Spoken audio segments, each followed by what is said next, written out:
They never told you it could ruin your life. They never told you that awakening Kundalini could shatter your mind, break your body, and leave you stranded in a reality that no longer feels like your own. You've heard the stories, enlightenment, cosmic bliss, divine connection. But what if that's only half the truth? What if the path to awakening is littered with traps no one warns you about? Welcome to Kundalini Awakens, where we uncover the truths of Kundalini and more. The spiritual world loves to sell you the dream. Activate your Kundalini, and you'll reach higher consciousness, unlock mystical abilities, and merge with the universe itself. But what they don't tell you is that this energy is not to be taken lightly. This isn't just a spiritual upgrade, it's a complete rewiring of your entire being. And if you go in unprepared, it can tear you apart. Your nervous system, overloaded. Your mind, flooded with visions and emotions you can't control. Your identity, dissolving, leaving you questioning who or what you even are. It's easy to dismiss these warnings as fear, mongering. But those who have experienced a brutal Kundalini awakening know the truth. They know what it's like to lose touch with reality, to feel their body shaking uncontrollably for hours, to hear voices whispering things they can't unhear. They know the terror of thinking they've ascended, only to realize they've simply lost their grip on sanity. And that's just the beginning. Because the deeper you go, the more dangerous it gets. The energy, once unleashed, doesn't stop. It digs up traumas you've buried for decades. It forces you to face every fear, every insecurity, every hidden shadow lurking in the depths of your subconscious. It doesn't care if you're ready. Still think you're prepared? Stay with me, because by the end of this, you'll understand why even seasoned practitioners approach Kundalini with extreme caution. And more importantly, you'll learn how to navigate this journey without falling into the same traps that have swallowed so many others whole. But the truth, this is raw, primal energy. The kind that doesn't just enhance your life, it devours everything in its path to rebuild you from the ground up. Imagine electricity surging through a circuit board that wasn't designed to handle it. That's what happens when Kundalini rises in an unprepared system. Your body, your mind, your emotions, everything gets rewired. And if the foundation isn't strong enough, things start breaking. So what actually happens during a Kundalini awakening? It starts in the base of the spine, coiled like a serpent, waiting. When triggered, either through deep meditation, breath work, trauma, or sometimes even by accident, it begins to rise, traveling up through the chakras, breaking open energetic blockages along the way. Some describe it as waves of bliss, a warm golden energy flooding their body. Others, violent tremors, spontaneous movements, a feeling like their skin is on fire from the inside out. It can fry the nervous system, leaving people with insomnia, panic attacks, or full-blown psychosis. Some lose their ability to function in daily life. Others find themselves haunted by strange visions, voices, or entities that weren't there before. And yet, so many jump in blindly, chasing the rush of spiritual awakening without understanding the forces they're playing with. But if you're watching this, you're smarter than that. Because the real question isn't just what Kundalini is, it's why so many people get trapped in its grip, unable to move forward or back. And that's exactly what we're about to uncover. The body is the first battleground. When Kundalini rises, it doesn't just affect your mind, it rewires your entire physical system. The problem? Most people's bodies aren't even close to ready for that kind of transformation. You've probably heard of Kriyas, spontaneous body movements that happen during Kundalini activation. Sounds harmless, right? Until you realize that some people experience uncontrollable shaking, spasms so violent they feel like they're having a seizure.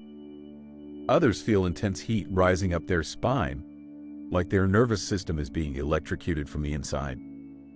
And that's just the beginning. Ever heard of Kundalini flu? No one talks about it, but it's real. Because their body is in full, blown energy overload. And then there's the pain. The pressure in the head that won't go away. The feeling like something is stuck in the throat, blocking their breath. If you don't know how to work with the energy properly, you could be stuck in this state for years. But if you think the body is where the suffering ends, you're in for a rude awakening. You've meditated. You've read the books. You understand consciousness, right? Then the energy rises, and suddenly, reality doesn't feel real anymore. This is what no one warns you about. Kundalini doesn't just bring enlightenment. It dismantles everything you think you know. Your thoughts, your identity, your perception of time, space, even self, all of it gets ripped apart and rearranged. And for some, that process is pure terror. People report feeling like they're losing their grip on reality. Their mind races with thoughts they can't control. They get trapped in cycles of paranoia, panic, and existential dread. Some become convinced they've died and are just living in some kind of post-death hallucination. Others feel like they're being watched by something. This is where things get really disturbing. Because once Kundalini rises, the boundary between the physical and non-physical world becomes razor thin. You've probably heard of spiritual psychosis, people who have awakened too fast, too intensely, and end up in psychiatric wards. Some believe they're God, sent on a divine mission. Others hear voices, see shadow figures, or have out-of-body experiences that leave them terrified to even close their eyes. You might wake up one day and feel completely disconnected from who you thought you were. Your old personality, gone. The things you used to care about, suddenly meaningless. You might even forget basic things. Your name, your past, your sense of self. And if you're not ready for that, it can break you. There are people who have never recovered from a Kundalini-induced psychotic break. People who got lost in the void, unable to tell what's real and what's not. People who thought they were ascending, but instead ended up trapped in a mental state they couldn't escape. And the scariest part, if you fall into that pit, no one can pull you out. You can't just turn off Kundalini. Once it starts, it must complete its process, or you're left in limbo, caught between an awakening and a breakdown. But what if I told you that's not even the worst trap? Because by this point, if you've made it this far, you think you're awakening. You think you're evolving. You think you're on the verge of enlightenment. But what if I told you that's just another illusion? The first and most dangerous trap, ego inflation. You've seen it before. The self-proclaimed gurus who act like they've transcended humanity. The people who walk around believing they've unlocked divine knowledge that no one else has. The ones who start speaking in riddles, claiming to have discovered the ultimate truth. This is the Messiah complex. And it's a direct result of an unbalanced Kundalini awakening. When the energy surges too quickly, it floods the upper chakras before fully grounding in the lower ones. The result? A spiritual high so intoxicating that people start believing they're special, chosen, superior to the rest of the world. Some even believe they are God. And that's when things get really dangerous. Because once you fall into this trap, you stop questioning yourself. You stop listening to anyone who tries to ground you in reality. You become untouchable, immune to advice, resistant to correction. And for many, that's all they need to convince themselves they've made it. They assume that because they felt something divine, they've become divine. But Kundalini energy isn't enlightenment. It's just energy. Raw power. An amplifier of whatever is already inside you. And if you mistake it for ultimate truth, you stop growing. You settle into a false awakening, believing you've arrived when you've only just stepped onto the path. But even that isn't the worst of it. Because when Kundalini awakens, it doesn't just open you up to bliss.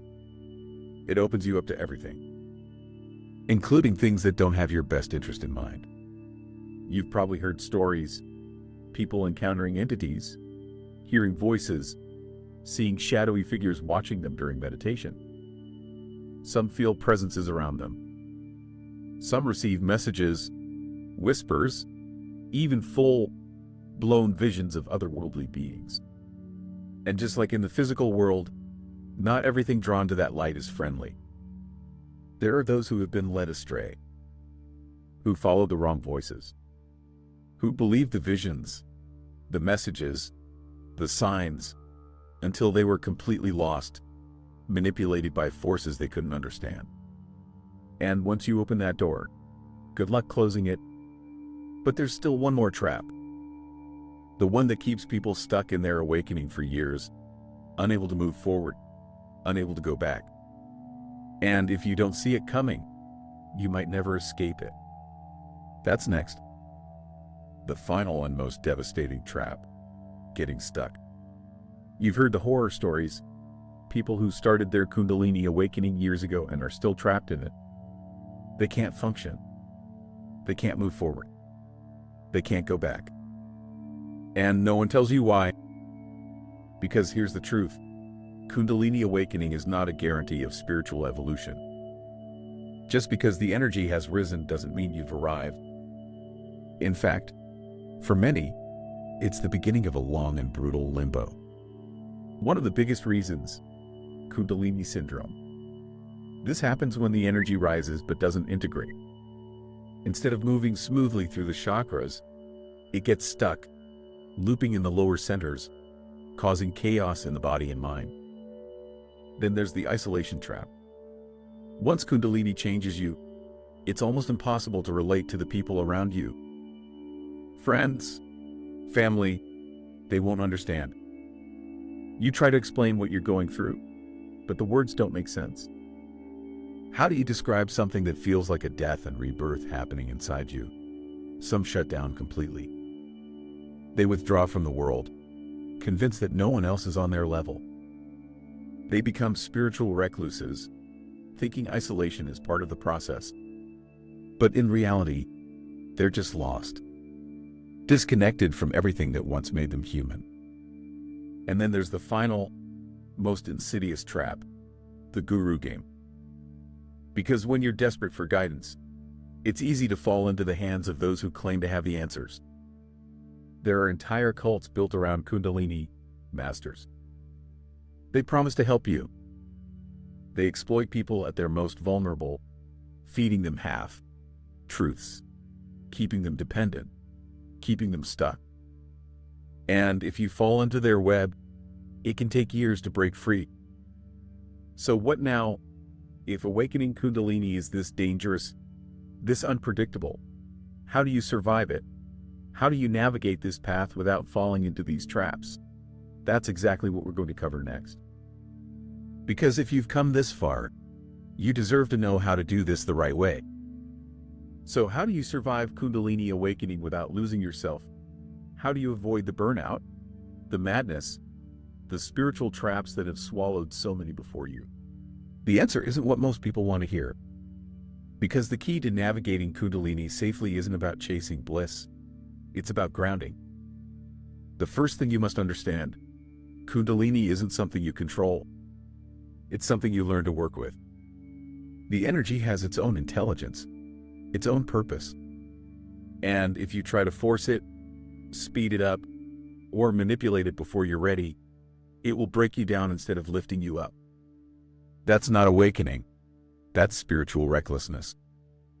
Instead, your first priority should be stabilizing your body. 1. Grounding techniques you must know. Physical movement. Kundalini overloads your nervous system. If you don't move your body, walking, stretching, yoga, anything, you're inviting stagnation. This energy wasn't meant to stay trapped in your head. Get back into your body. Eat grounding foods, heavy, earthy foods, root vegetables, proteins, warm cooked meals. Avoid excessive fasting and raw diets. Your body needs fuel to process the energy. Breath work, but not the extreme kind. Forget rapid hyperventilation techniques. If you already have too much energy, intense breathwork can push you further into overload. Instead, focus on slow, deep, calming breaths. 2. Find the right teacher, but be ruthless with who you trust. Not all gurus are frauds, but many are. A real teacher won't inflate your ego, demand your devotion, or promise instant results.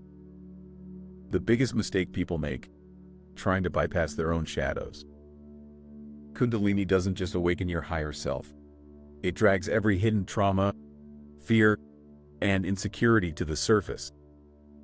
If you don't deal with them, they will consume you.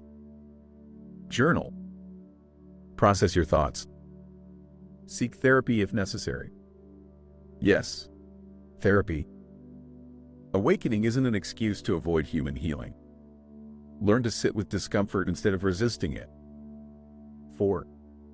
Don't get lost in the cosmic illusion. Yes, mystical experiences will happen.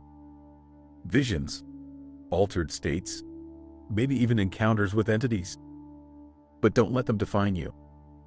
Just because something appears to you doesn't mean it's divine. Just because a voice whispers wisdom doesn't mean it's truth. Stay discerning. Stay sane. 5. Remember, you are still human. Kundalini doesn't make you special. It doesn't make you better than others. It doesn't exempt you from life's responsibilities. You're still here, in this world, in this body, and that's exactly where you need to be. If you forget that, you risk floating away into a spiritual limbo, disconnected from reality, endlessly chasing a dream that never fully arrives. And that brings us to the final truth, the one no one ever tells you. It's the question no one wants to ask. Because deep down, people don't just want enlightenment. They want assurance. They want to believe that all the chaos, all the struggle, all the destruction is leading somewhere. But here's the truth most won't tell you. Kundalini is not a goal. It's not an achievement. It's not a badge of honor in the spiritual community. It's a process, one that never truly ends. And if you go into it expecting a reward, expecting it to fix you, expecting it to make you special, you will be disappointed.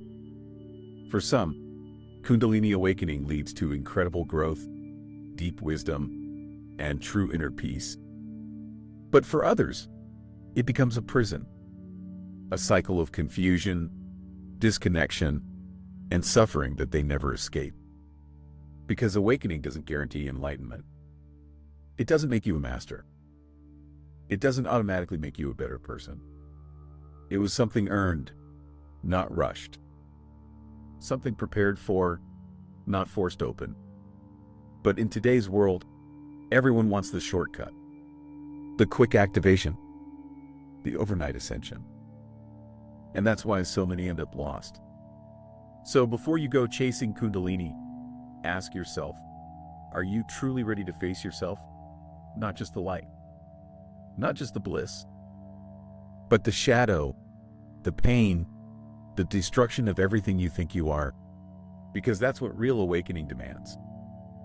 And if you're not ready for that, it's better to wait, because once this energy rises, there's no turning back.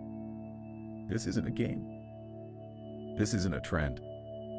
This is your soul being set on fire. And the only question that truly matters is, are you ready to burn?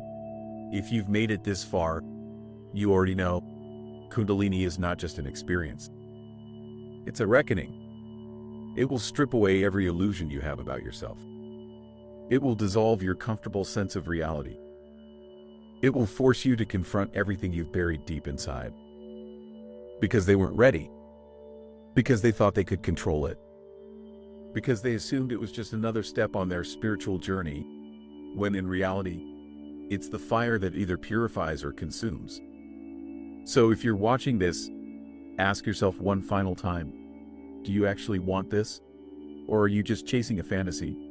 Because the fantasy ends the moment the energy rises. The moment you feel your spine vibrate like an electric current. The moment your mind starts unraveling in ways you can't explain. The moment you realize that you are not in control. The ones who survive this, they don't do it through force. They don't do it by chasing highs or collecting mystical experiences. They survive by surrendering to the process, integrating it, and staying grounded in reality. Approach it with humility. Prepare yourself, not just with knowledge, but with discipline. And most of all, don't rush what isn't meant to be rushed.